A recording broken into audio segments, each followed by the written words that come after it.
Do you ever wake up feeling full of energy, only to watch it drain away before you've even had breakfast, all thanks to your phone? If that sounds familiar, this message is for you.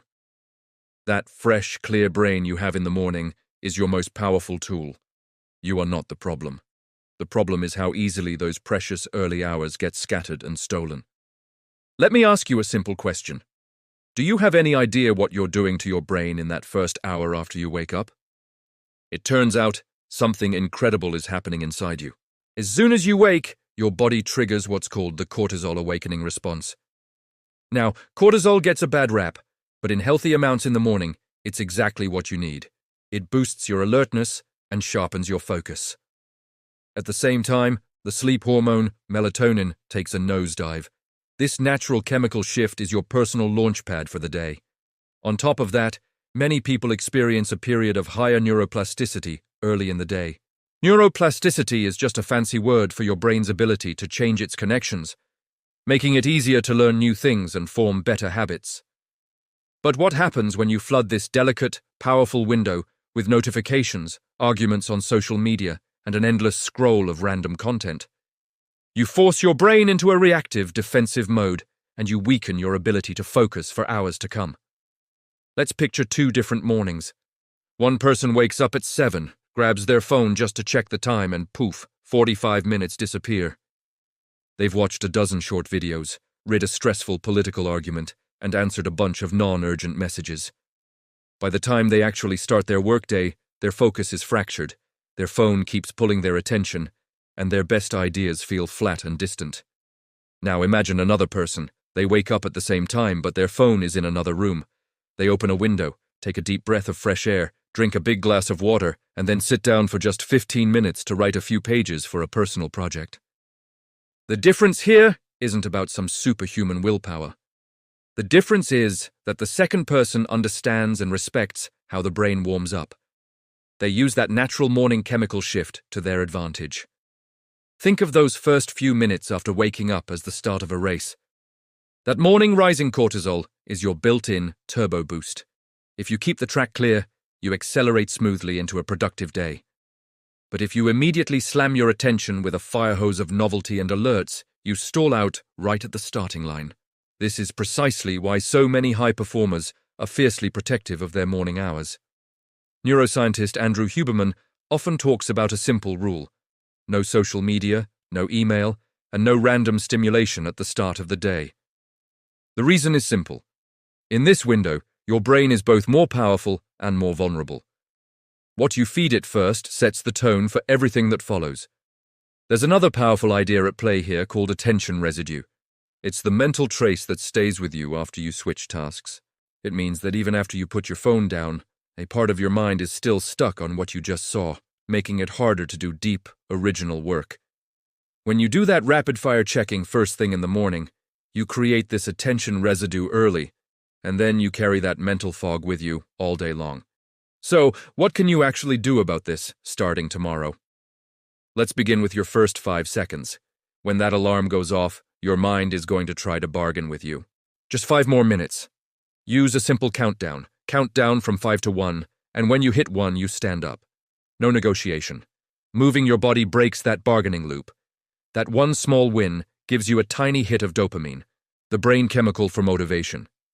It tells your brain you're making progress and makes the next good choice feel a little bit easier. Now that you're up, you need a simple plan for the first 90 minutes. This doesn't have to be some long, complicated routine. You just need a few actions that work with your biology, not against it. First, get natural light in your eyes as soon as you can. And by natural light, I mean outdoor light, even on a cloudy day. Spend 5 or 10 minutes outside if possible, or just sit by a bright window if you can't go out. Light is the signal that shuts down melatonin, strengthens your body's internal 24-hour clock, and lifts your mood. Second, move your body before your mind is even fully awake. This doesn't mean a punishing workout. Just stretch, go for a quick walk, or do a few squats or push-ups. Movement increases blood flow to the brain and raises dopamine and another chemical, norepinephrine, which boosts alertness and focus. Third, hydrate. Your brain is mostly water, and you haven't had a drink all night. Even mild dehydration can hurt your memory attention, and mood. So drink a full glass of water before you even think about coffee. And fourth, set an intention for the day. This is just a one-sentence choice about how you want to show up. For example, today I will respond, not react. Or, today I will focus on what I can control. This simple step shifts you from a reactive state to a deliberate one.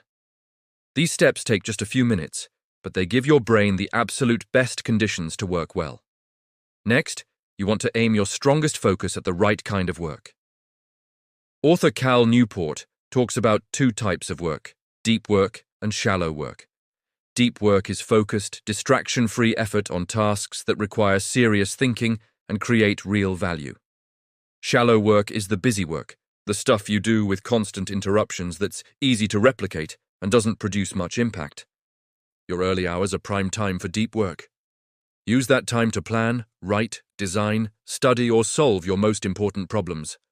Save the shallow work, like routine email and low-priority meetings, for later in the day when your focus naturally wanes. Using your best brain time for shallow tasks is like using a surgical scalpel to cut cardboard. Sure, it'll do the job, but you're wasting its true power. Now, you might be thinking, this sounds great, but it only works for people with flexible schedules. Not true. You can adapt this. If you only have 15 minutes, you can still step outside for 5 minutes of light, move your body for 5 minutes, and then use the last few to drink water and set your intention. Then, do one tiny task that gives you a feeling of progress, like making your bed or just reviewing your top goal for the day. If you have young kids, try waking up just 20 minutes before they do to invest in this short routine. It's an investment that will make the rest of your chaotic day feel smoother. If your schedule is irregular, just apply these principles to your personal start of the day, whenever that might be. Your chronotype, your natural preference for being a morning person or a night owl, matters. Just adapt these ideas to your own unique rhythm. If you travel a lot, hold on to at least 2 anchors, morning light and hydration. These are simple to maintain anywhere in the world and will help your body adjust. The key is not to chase perfection. Just choose 1 or 2 of these elements that fit your life and repeat them.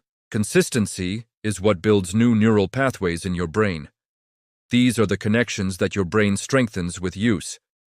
Repeating a small, simple routine makes the habit easier and more automatic over time. And there's a bonus effect here. Better mornings actually lead to better nights. That morning light and a steady routine help your internal clock line up with the day, which dramatically improves your sleep quality. Better sleep, in turn, gives you better mornings. It becomes a powerful upward spiral. So start treating the beginning of your day as your brain's golden window. It's a gift that unlocks your best focus, creativity, and ability to learn. Don't squander it on distractions that don't matter. You can redesign your mornings with small, simple choices that respect your biology. Try it for just 1 week. Protect that first hour. Pick 2 or 3 of these ideas that fit your reality. And then just notice. Notice how your productivity, your clarity, and your sense of control begin to rise. High achievement isn't just about talent. It's about using the same 24 hours everyone has, but with more intention. The choice is yours. Will you keep wasting your mornings, or will you finally wake up to your own potential? Thanks for watching. If you found this helpful, consider subscribing for more ways to work with your brain, not against it. See you next time.